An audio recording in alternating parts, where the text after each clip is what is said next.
மற்றவங்கள பற்றி யோசிக்கிறீங்களா? மற்றவங்க நம்மளை பற்றி என்ன நினைப்பாங்க அப்படின்றது. நீங்கள் மற்றவங்கள பற்றி யோசிக்கிறீங்களே, இல்லை மற்றவங்க மேலே கோவப்படுறீங்களே, அதனால் அவங்களுக்கு என்ன நடக்க போகுது? ஒன்றும் நடக்காது. இப்போ ரோட்டில் ஒருத்தர் குறுக்க வந்துட்டாருன்னா அவங்க நீங்களே திட்டுறீங்க.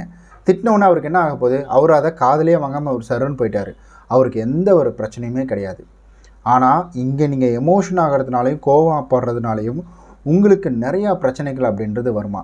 ஒரு விஷயத்துல நம்ம டிஸ்ட்ராக்ட் ஆகிறோம் அப்படின்னா அதை திரும்ப வந்து ரீகனெக்ட் பண்ணுறதுக்கு 7 நிமிஷம் எடுத்துக்குமா நம்மளுடைய பிரைன்.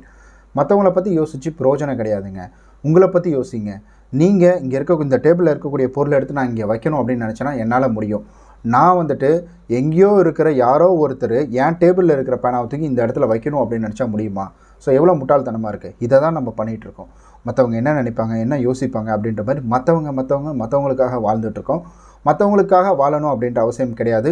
நம்ம நேர்மையாகவும் நாகரிகமாகவும் நம்ம வாழ்ந்தோம் அப்படின்னா அதுவே வந்துட்டு போதும். மற்றவங்கள பற்றி யோசிக்காதீங்க. மற்றவங்கள பற்றி யோசித்து உங்களுடைய நேரத்தை வீணடிச்சிக்காதீங்க.